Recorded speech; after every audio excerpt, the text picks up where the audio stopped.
How did it feel visiting the North Kensington community the first few days after the fire? I think it was when I actually came to the site and saw the tower and heard directly from the firefighters that I realised how absolutely shocked. I mean, it was really shocking to see that building.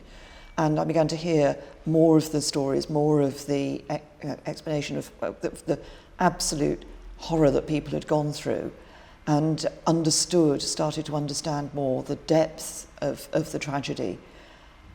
I didn't, of course, on that first visit, meet members of the community or survivors.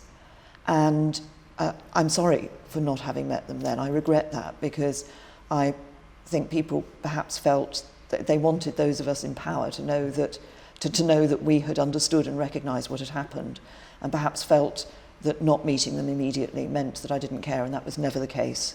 Why do you think it took so long for the authorities to respond to such a tragic event? Well, the response wasn't good enough.